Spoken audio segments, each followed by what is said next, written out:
chapter number 6, sub content 6.1.2, that is HT overhead distribution main। देखिए ये जो content है इसमें मैं एक एग्ज़ाम्पल के तौर पे लेना चाह रहा हूँ कि जैसे HT ओवरहेड जो डिस्ट्रीब्यूशन मेन है वो 1 किलोमीटर मान रहा हूँ कि एक HT ओवरहेड लाइन से क्या मतलब है। HT लाइन से मतलब high tension overhead line. HT overhead line जो है हम यहाँ पर मैं बताना चाह रहा हूँ 11 kV लाइन से मतलब है। जो 11,000 की जो लाइन है उसके बारे में मैं डिस्कस करना चाह रहा हूँ। तो उसका जो डिज़ाइन वाला जो पार्ट है जिसमें चैप्टर नंबर 6 में साफ लिखा हुआ डिज़ाइन ऑफ डिस्ट्रीब्यूशन लाइन।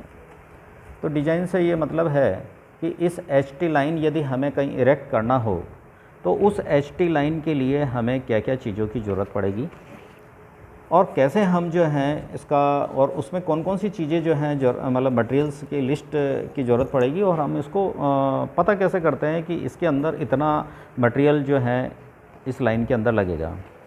तो एग्ज़ाम्पल के तौर पे मैं एक उदाहरण के तौर पे मैं एक बताना चाह रहा हूँ कि सपोज़ मैं जो डिस्टेंस है वो आपकी मैं बताना चाह रहा हूँ 1 किलोमीटर। 1 किलोमीटर की लाइन सीधी है, दो पोलों के बीच का जो डिस्टेंस है मैं मानता हूँ उसको 100 मीटर। आप भी अज्यूम कर सकते हैं कि दो पोल के बीच का जो डिस्टेंस है 100 मीटर है, तो हमें कितने पोल्स लगाने पड़ेंगे। तो आप चाहें तो अपनी कॉपी पेन साथ में रखें और 1 किलोमीटर का डिस्टेंस इस तरह से मार्क करें कि 2 क्रॉस लगाइए। पहले क्रॉस को आप पहला पोल मानिए, दूसरे क्रॉस को आप दूसरा पोल मानिए और 2 क्रॉस के बीच में आप 100 मीटर डिस्टेंस बताइए। उसका 100 मीटर डिस्टेंस बताते हुए आप जो है लास्ट पोल तक जाइए, क्रॉस आगे से आगे जैसे 100 मीटर 100 मीटर 100 मीटर इस तरह से आप लगाइए और पोल नंबर मार्क करिए 1 2 3 4 5 6 7 इसलिए लाइक दैट। तो यदि आप मार्क करेंगे तो आप देखिए कि 1 2 3 4 5 6 7 8 9 10 और लास्ट में आ रहा है 11। तो 11 नंबर जो आपका क्रॉसिंग जो आ रहा है दैट इज़ द PCC पोल। उसका जो हाइट है PCC पोल का जो हाइट है हम 11 kV लाइन में या HT लाइन में 9 मीटर लॉन्ग लेते हैं।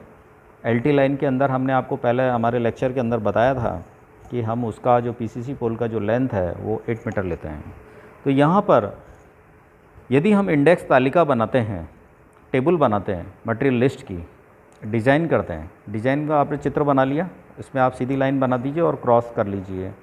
2 क्रॉस करते हुए आगे उसका 100 मीटर का डिस्टेंस स्पान बताते हुए उसका 2 पोलों का जो स्पान है 100 मीटर बताते हुए आप पोलों को मार्क करिए 1 2 3 लाइक दैट। और लास्ट मेरे ख्याल से 11 नंबर का जो पोल है वो वहाँ आपका 1 किलोमीटर डिस्टेंस होगा, मतलब 100 metre into 10 that is the 1 kilometre. लेकिन स्टार्टिंग का जो स्टार्टिंग पोल है वो हमने आपको उसको 0 ना मान के 1 माना, वो भी हमें प्रपोज़ करना है। कहीं लाइन को जैसे लाइन को इरेक्ट करना है तो इसके लिए वहाँ से हम स्टार्ट करेंगे, पहला पोल वहीं से स्टार्ट करेंगे 0 डिस्टेंस से। तो और एंड वाला जो 11वां नंबर पे पोल पे आएगा डिस्टेंस आपका वो 1 किलोमीटर हो जाएगा। अब 1 बाई 1 मैं डिस्कस करना चाह रहा हूँ कि यदि हम उस मटेरियल को ज्ञात करना चाह रहे हैं तो आप टेबल बनाइए। टेबल में सिंपल सा है serial number, name of materials और उसके बाद में आप लिखें क्वांटिटी के बाद लिखें अप्रोक्सीमेट रेट, फिर आप लिखें अप्रोक्सीमेट अमाउंट। तो अमाउंट को आप स्वयं आप कैलकुलेट करिए, मैं आपको केवल टेबल बता रहा हूँ और उसकी कॉस्ट बताऊँगा कि किस तरह से हम उस मटेरियल का जो क्वांटिटी है ज्ञात करेंगे। डायग्राम आपके पास है, आपने डायग्राम जो बनाया है वो आपका 1 किलोमीटर का डिस्टेंस का बनाया। उस किलोमीटर के डिस्टेंस 2 पोलों के बीच का आपने 100 मीटर माना। इस तरह से आपके 11 पोल हो जाते हैं। तो पहला जो serial number name of material के अंदर आएगा वो आप लिखें कि PCC पोल 9 मीटर लॉन्ग क्वांटिटी के अंदर आप लिखें 11 नंबर्स। रेट जो हैं हम अप्रोक्सीमेट रेट मान रहे हैं इस पोल्स की। सपोज़ 1551 रुपये है एक पोल की रेट, तो अब 11 पोल की कितनी होगी, 1100 उसको मल्टीप्लाई कर दीजिए, you will get the approximate amount. तो ये अमाउंट आप खुद कैलकुलेट करिए। इसके बाद देखिए मैं आपको इम्पोर्टेंट चीज़ बताना चाह रहा हूँ कि जो ऊपर जो लाइन आपकी चलेगी, कंडक्टर जो आपके चलेंगे, तो उस कंडक्टर में चलने के लिए हमें क्रॉस आर्म लगाना पड़ेगा। तो उसको हम सीरियल नंबर 2 आप लिखें 11 kV V cross arm with top hamper. जो पोल आपका रहेगा उसके ऊपर एक टॉप हेम्पर जी भी लगा रहा है, और वी क्रॉस आर्म जो है वो आपका इस तरह से रहेगा, वी शेप में रहता है। तो ऊपर जो हर पोल के ऊपर क्रॉस आर्म लगे जाएंगे।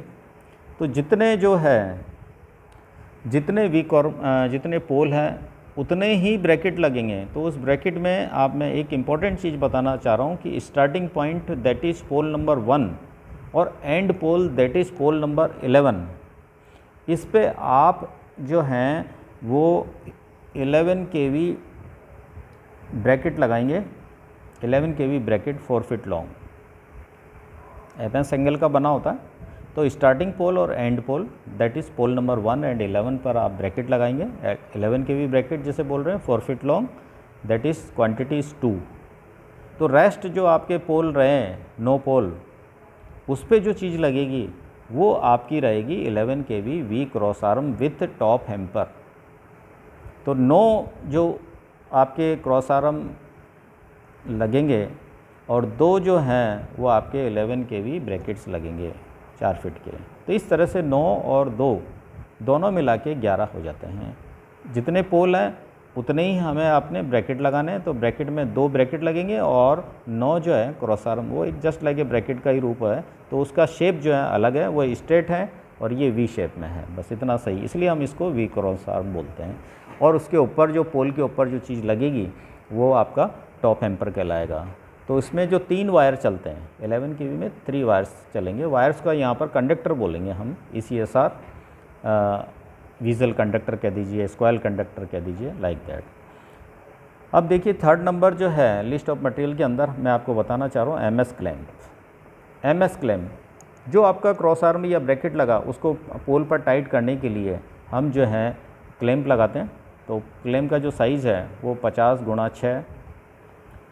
तो जितने आपके पोल हैं उतने ही, जितने पोल हैं या जितने ब्रैकेट है या जितने क्रॉस आर्म सबको जोड़ दीजिए, आपको 11 नंबर चाहिए, ज़रूरत पड़ेगी MS क्लैंप की। 11 चाहिए हमें, और उसकी एक क्लैंप की कीमत 14 रुपये है। तो आप इस दोनों को गुणा करिए, you will get the amount. तो आप अमाउंट साथ के साथ उसमें अमाउंट भी लिखते जाइए कि भाई ये अमाउंट रहेगा, फिर उसका ग्रॉस टोटल भी अपने को ही करना है। तो ये एक्सरसाइज अभी करिए, जैसे मैं बताता जा रहा हूँ वैसे आप लिखते जाइए। तो कहने का मतलब है कि MS क्लेम जो है 11 हो गए, उसका रेट है वो 14 रुपये है। तो 11 को 14 से मल्टीप्लाई करेंगे, you will get the amount of MS clamp. Nut bolt, MS nut bolt, MS nut bolts. तो आप देखिए कि जितने पोल है या जितने क्लैंप है, जैसे 11 क्लैंप है तो हर क्लैंप में 2 होल रहते हैं, छेद रहते हैं। उस छेद के जरिए हम उस ब्रैकेट को या वी क्रॉस आर्म को with the help of nut bolt हम टाइट करेंगे। तो आप देखिए कि जब नट बोल्ट को उनको टाइट करेंगे तो हर क्लैंप पे 2 चाहिए, तो हमें 11 क्लैंप चाहिए, तो 22 नट बोल्ट की ज़रूरत पड़ेगी।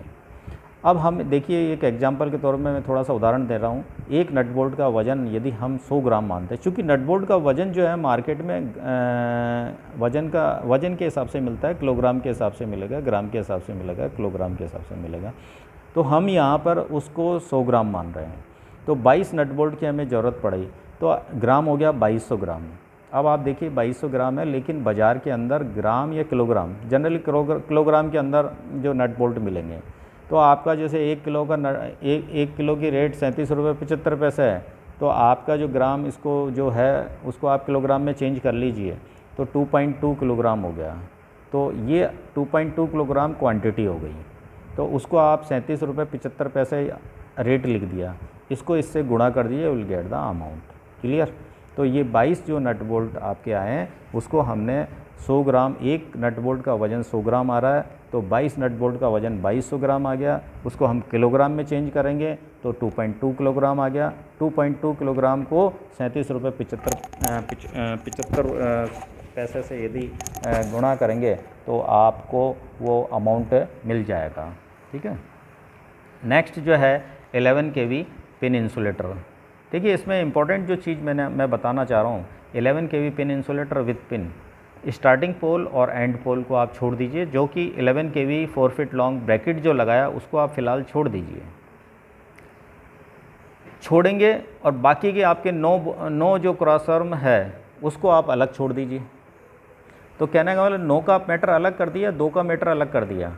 तो जो आपके स्टार्टिंग पोल और एंड पोल जहाँ ब्रैकेट लगा वहाँ 11 kV pin insulator with pin नहीं लगेंगे, ये थोड़ा ध्यान रखें। स्टार्टिंग पोल और एंड पोल जहाँ ब्रैकेट लगे हुए हैं वहाँ 11 kV pin insulator with pin नहीं लगेंगे। जहाँ क्रॉस आर्म लगे हैं तो यहाँ 9 क्रॉस आर्म लगे हैं। तो आप देखिए कि 9 क्रॉस आर्म लगे हैं तो वहाँ पर जो है 11 kV pin insulator with pin लगे जाएंगे। तो 9 जो पोल है, 9 जो आपके क्रॉस आर्म है, 9 जो क्रॉस आर्म है वो वहाँ पर आप जो हैं 11 kV पिन इंसुलेटर विथ वो लगाएंगे। बाकी के बचे 2 पोल, बाकी के बचे 2 पोल जैसे स्टार्टिंग और एंड पॉइंट, एंड पोल कहते हैं, वहाँ पर हम लगाएंगे 11 kV disc insulator with hardware. Disc insulator with hardware, तो एक पोल पर 3 लगेंगे, दूसरे पोल पे 3 लगेंगे, तो 6 डिस्क इंसुलेटर आपके लगेंगे।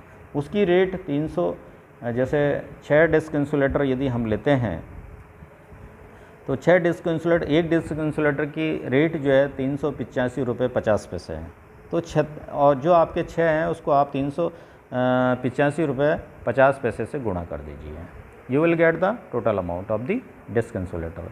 और 11 kV pin insulator with pin है, उसकी एक जो पिन इंसुलेटर विथ पिन की रेट है 68 रुपये 87 रुपये, वो आप लिख लीजिए। 68 रुपीज़ 87 पैसा 11 kV pin insulator with pin की रेट है।